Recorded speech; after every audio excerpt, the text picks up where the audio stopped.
Episode 5, welcome back to the show. Oh my God. We are live on TikTok. Yes. We can't see if anyone's on because the camera's over there, but shout out to TikTok. Yeah, for sure. Ooh, my Apple, we're going to have to mask the Apple screen it's not in the video. So it's been a little while. We had Christmas, the Christmas episode. Christmas. And then Byron and I both got COVID at the same time on Christmas morning. Yep. So we spent the next week up until New Year's isolating. And then we got out on at 5 p.m. New Year's Day. New Year's Eve. Yeah. But while we had COVID, we were too sick to record. And then Byron went away for like a week and a half. Yeah. So it's been a few days, few weeks between drinks, but While you're doing that, I will say we did a goal setting session. One of our goals this year is to post a Byron and Pace clip every single day. Yep. And in order to do that, we need to be doing at least one episode a week. Yeah. So we're doing episodes a week, weekly. It's going to be fun. We've got some submissions now. People are submitting more and more. Some of them are really good.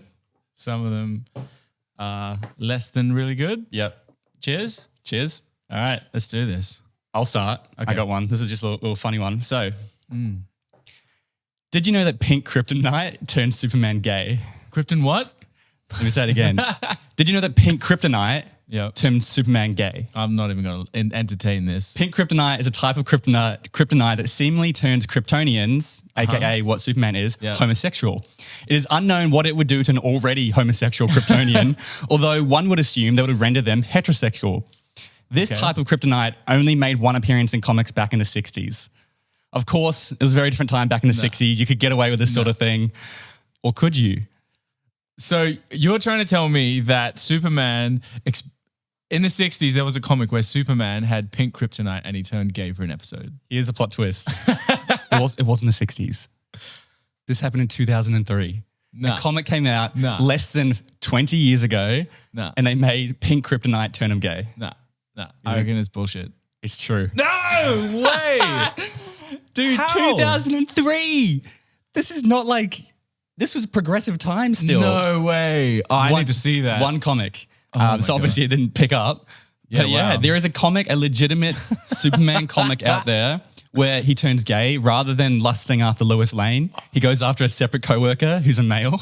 Could you imagine how much the limited, the run of that comic is worth if you had it? Surely. That's a collector's item. I don't know if that's okay. Surely. It's definitely not okay. No, it's definitely not okay. Definitely a collector's item. It's That's a good good one. Yeah. Shit, where did you find that story? I saw it on TikTok. Yeah. And then I researched it and found it. I find a lot of stories on TikTok. I see little nuggets and then I expand them through the internet. Ooh, all right, good one to get started. Okay. Did you know that bears use an acorn as a butt plug during hibernation? Come on. It's true. So during hibernation, bears have figured out a way to stop ants from crawling into their butt. It's not always an acorn, to be fair. Sometimes it's a suitable rock or a lump of clay. Nice. But the most commonly found object, according to wildlife researchers in Minnesota, is an acorn. I believe that. Bullshit. Oh, damn it. Really? It's Holy bullshit. shit. But the truth is almost more crazy, right? So the bear's butt plug, also known as tappen, is formed from dense feces. Now, it's not actually a butt plug. What happens is while the bear is hibernating, the feces that's left in the intestinal tract or whatever, the colon, I don't know, the feces that's left there, all the moisture gets sucked out by the walls of the intestine. So that it becomes rock hard. And they think that it's actually an evolutionary advantage to stop bugs and stuff from crawling in, but it's not hanging out their ass. Right. It's just not like Mankey. Yeah, but apparently, there's an evolutionary butt plug that they make out of their own poo. How did you come up with the acorn? That's a good one. That's probably the best bullshit one you got me on. Yes. That's a good one. Nice. Off to a good start. Oh my God, we're flying through them. These are quick ones. So, what do we got here?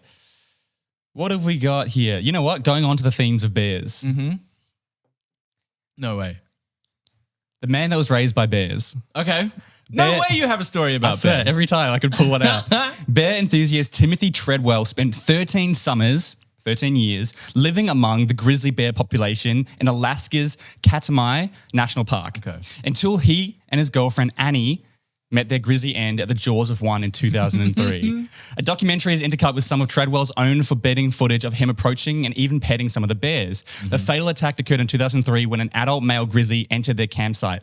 Here's the darkest part. Okay.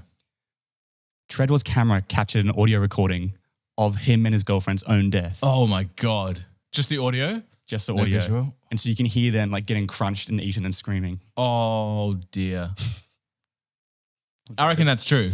It's true. Oh, it is also brutal. a documentary about the whole thing on Amazon Prime. So so literally you can hear them getting like mauled to death. He had his camera because it came into the campsite and he was filming it all the time. That's why they've got documentary. They've got all the footage beforehand. And yeah. Wow. I mean, I haven't watched it. I don't know if you can find it. Yeah. That was also... I mean, if it's on Amazon Prime, I'm sure you can find it. Well, like the actual footage of it happening. Yeah. Not a sponsored post, by the way. No. What's cool is... Okay. Fan submission. Fan submission. Fan All right, submission. Name and shame. All right, fan submission. This was... Let me find it. We gotta give a shout out. All right, this was Jethro Bath. Jethro Bath. Jethro Bath? I don't know. Jethro Bath at Jethro Bath. Thanks for the Shout out mention. to Jethro. And I have cool a cousin story. called Jethro, There you go. and he grew up near Bath in England. So There you go. that is an interesting one. All right, here we go. Did you know the Nike slogan "Just Do It" was inspired by a serial killer? The thing is, I've read the book Okay. and I don't know where they got the slogan from, so I'm not sure. Okay. All right. So Nike comes from Portland, right? And a marketing executive, Dan Wyden, also a Portland native, needed a line that could resonate with the average Joe and a professional athlete. The night before he was supposed to pitch the final line in a meeting, he was watching a documentary on a famous local killer named Gary Gilmore. When Gary was due to be executed, he was asked if he had any final words. His reply to the firing squad was, "Let's do it," which inspired Dan, and after writing down a few variations, he settled on "Just Do It." I believe it. It's true. Yeah, nice. true. That's awesome.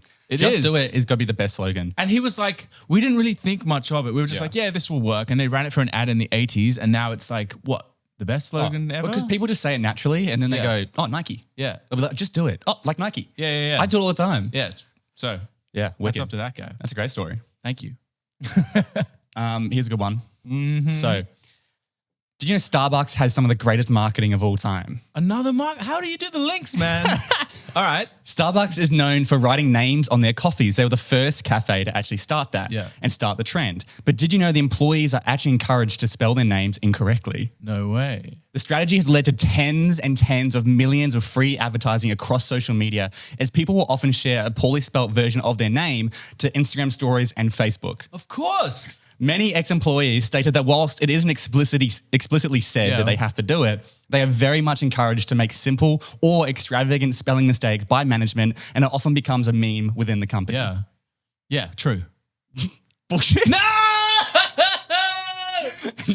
It's got to be true. So here's the thing. There are conspiracy theories about it. Yeah. I made up that whole thing. Like I scripted that whole thing. But it could be true. It could be true. You're a bad man. I wouldn't be surprised if they do encourage it. So don't black and white it. Yeah, But okay. you can't confirm if it's true or false. Maybe the one thing I don't believe in that is that they were the first ones to do the name on the cup. Yeah, I made that up. I don't know if that's Yeah. true. But they are like, a lot of cafes do it now, but Starbucks was like, I mean, I wouldn't know. Starbucks Sure. only just came Yeah, here. There's yeah. like 3 that I've seen in Australia. Yeah. So yeah, there you go. Very, very interesting. All right. Man, this is a fast-paced episode, I reckon. Yeah. So this is another contender for the luckiest man alive. All right. Nah. Martin de Jong is a professional cyclist and not once but twice escaped certain death from a plane crash. Do you remember the Malaysia Airlines flight MH370 that disappeared off the coast 7 years ago? He was due to be on that flight to fly to a competition, but he switched flights last minute to have a shorter layover. Then a few months later, obviously everyone on that flight died, right? Then Have they found it? No. Oh, I think they might have found bits of the wreckage. Yeah. Then a few months later, he had booked a ticket on another Malaysian Airlines flight MH17, but changed the booking for a cheaper flight again at the last minute because he found one that came up on a deal. That plane was then shot down over eastern Ukraine Holy crap. within 3 months. Wow. I don't think it compares to the original Luckiest Man Alive one. Maybe not, but still, like, what the hell's going on? Both Malaysian Airlines. True. It's true. Yeah. It's true. Fuck. Would you ever go on a plane again if that was you? You know that the original Unluckiest Man one we did a few episodes ago? Yeah. He's never flown. Really? He fell out of a plane, dude. Imagine getting sucked out of a plane. You'd never do that. Yeah, that's crazy. Oof. It's wild. Was that a fan submission or a pace round off? That was sorry. Yeah, that was a fan submission. Oh crap. Shit. Hold on. So the Nike one was a fan submission as well. I got a shout out to Josh Elmanshawi. So thank you, Josh. Sorry I forgot you before, but we'll put that in. Yeah. And then Ian Ober at Ian Ober _ submitted Legends. Make sure you guys submit. If you want to submit one, just go to the link in our bio. There'll be 2 forms. There's one to submit to me and one to submit to Pace. To clarify, me and Pace don't know the stories. It's very organic, as you can probably hear. Like if you submit to me, Byron doesn't see those stories at all. Yeah. So there's 2 separate forms so that you can choose who you want to present it. Here's a good one. Okay. All right. Here's the choir made using TikTok duets.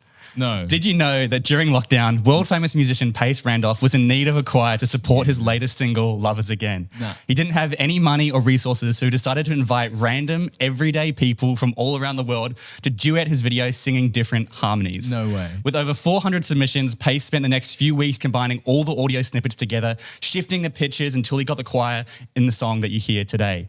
His new single, Lovers Again, features over 400 everyday people from around the world and can be found on Spotify wherever you listen to music. I hate you. I love you. Oh my God. I reckon it's bullshit. There's no way that could happen. That is an insane story. It's true. It's true. Oh, it's true.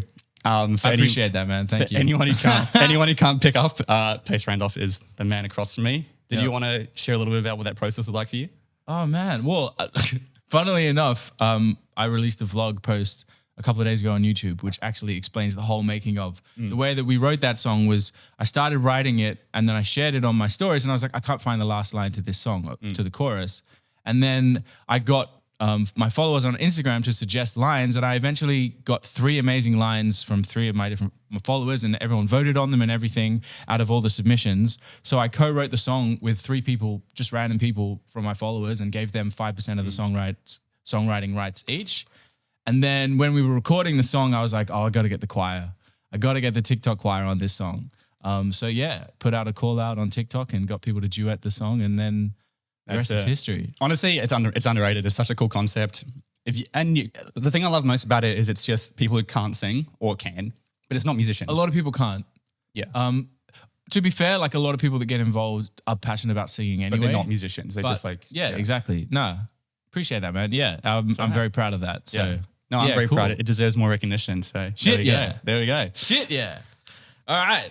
Well, that was a pretty shit one. So I'm going to bring it back with, did you know that Trump had all of the J and B keys removed from the White House computer keyboards before leaving office? Why? So to mess with Joe Biden, he asked his staff to remove or break the keys and hide them around the White House. Some were found stuck to doors, in vases, even in a toilet cistern. Look, I mean, we should do more Trump ones because you never know if they're bullshit or true. It's so unpredictable. But is it true? I think it's true. I reckon Trump would do bullshit. No. Fuck. The thing is, you mentioned anyone else, I would have been like, there's no way. But fucking Trump. Okay. So it's bullshit. But apparently, President Clinton removed the W keys to mess with George W. Bush when he got into office. Were they friends? Like, was that a friendly thing or like a... I think it was just like a bit of banter. Yeah. I think it was actually his staffers and it was mainly to the other staffers' computers rather than like... Okay. But yeah, Trump is he's an incredible troll. Oh my God. I wouldn't put that past him. You can't deny he's an entertaining man. Yeah. Like, I think I should do more Trump ones because they're impossible to guess. Because it's like they could be, because he's done the most extreme things. You never know. So he's a great one, great character to use in this show, I think. Yeah. But I'll know next time. Yeah. Sweet. What's another one I got? Okay. All right, I'll do this one. Also, if you're just listening, like and subscribe. YouTube. Let's do it. Let's go. Yeah. YouTube. We just started throwing the episodes up on YouTube, and this will be the first episode that has like actually a wide camera angle. So if you could. Yeah, if you'd rather watch this and listen to it, jump on YouTube. So this is about how Gen Z sucker parallel parking. Okay. So there are a group of people out there that hate and fear parallel parking so much, they will use Google Maps live satellite before they leave to check if they have to parallel park on the road. No way. If they do have to parallel, they will find a parking space as far as 30-minute walk away from where they're going just to avoid parallel parking. Wow. Parking rather than just take the time to learn parallel parking. This specifically Gen Z? What? Yeah. I reckon it's true. I swear to God, it's 100% true. Yeah. I saw a TikTok on this, went mega viral. Thousands and thousands of people commenting, yes, this is me, this is me. No way.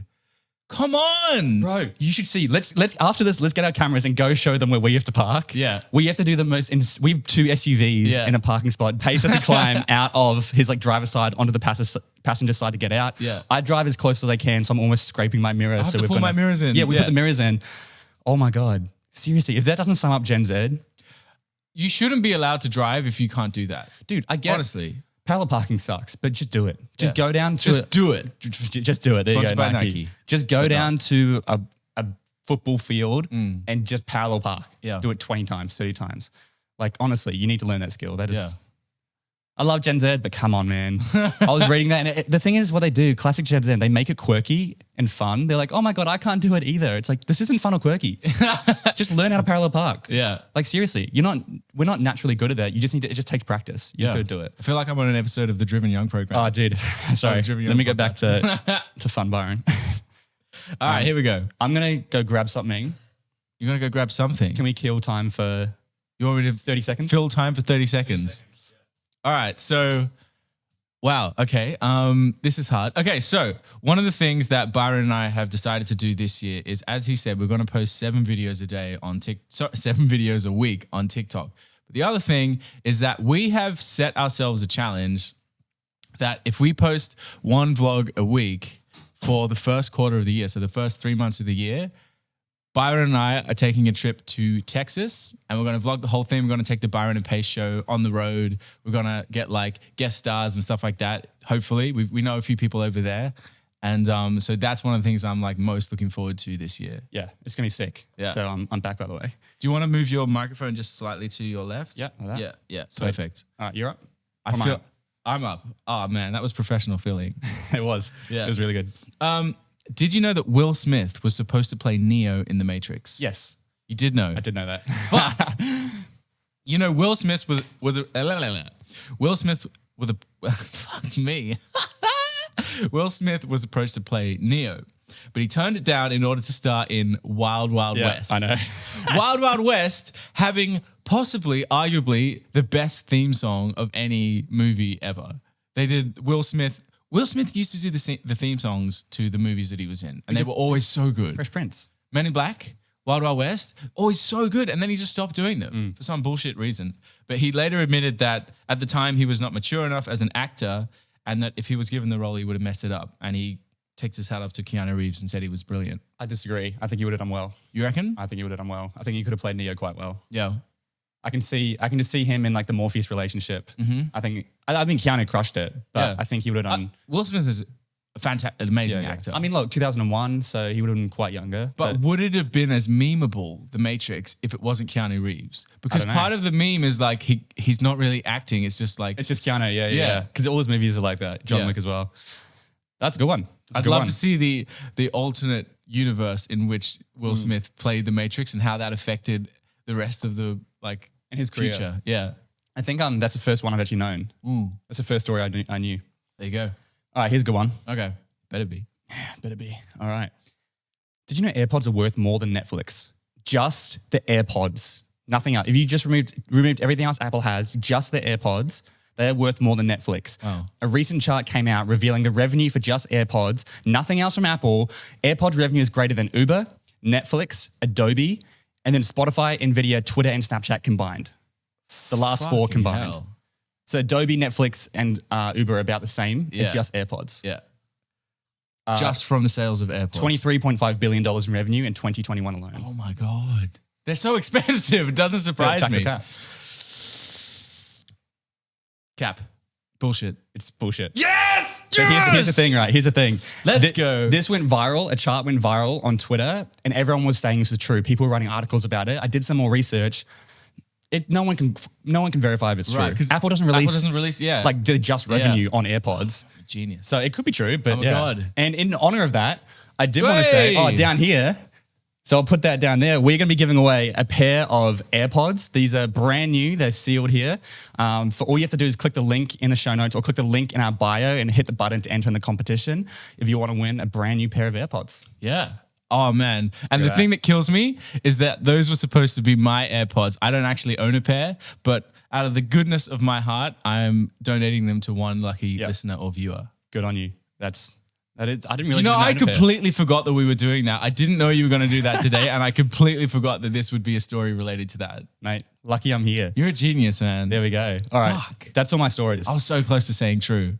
Because I wouldn't be surprised. They're so expensive, man. It could be true. I saw the tweet I saw was some guy saying this is complete bullshit. Apple doesn't release. They release their revenue numbers, but not their like revenue per product. Yeah. So it could be true, but I can't qualify. I can't confirm that.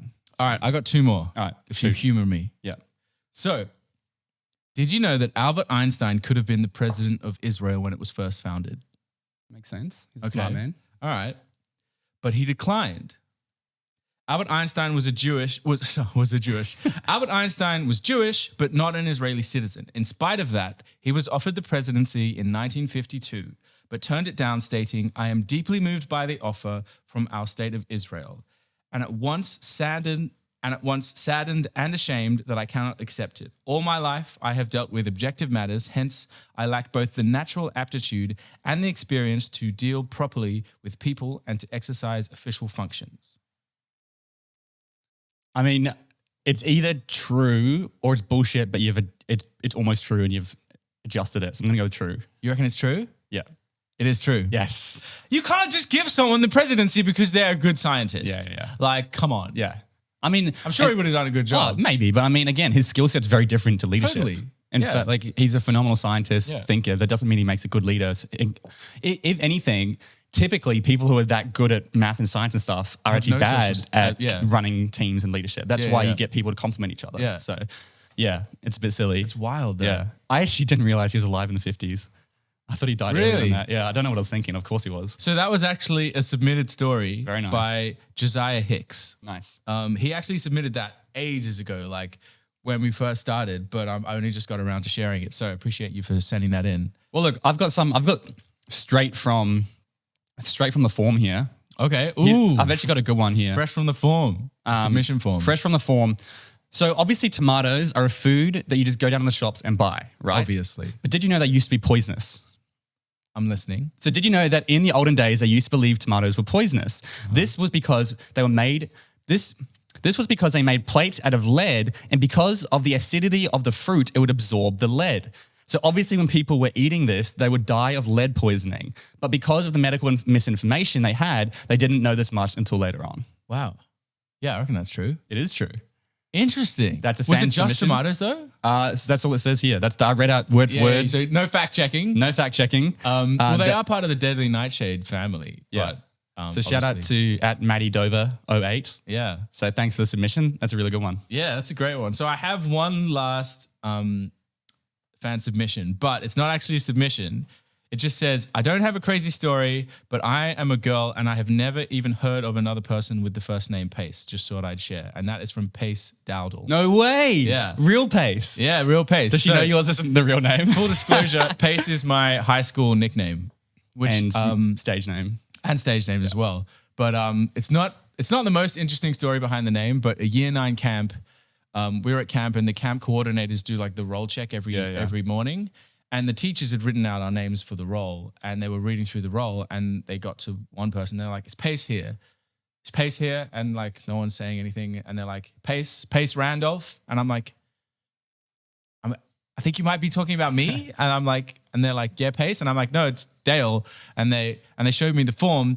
And if you write a D like kind of scribbled, so a capital D, so and it's like it kind of looks like a P, and then a curved L could look like a C. Right. So, and then from there on, it was Pace Randolph, and yeah, that's it. So, I'm sorry, Pace. You're actually the only OG Pace there is, as far as I've ever heard. I've never heard of a Pace as well. I'm just a fraud, That's but sick, I appreciate you writing in all the same. That's it. That's it. Thanks, Pace. Thanks for all the fan submissions. Fun episode. Hope you guys enjoyed. We're going to be smashing them out as usual. Again, maybe this has inspired you to send us a submission.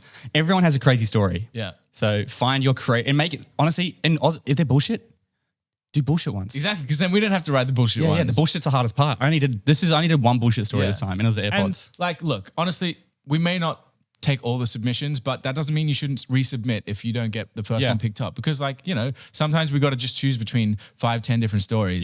Yeah. And if it's a quick one, we can do it in like 30 seconds. Right.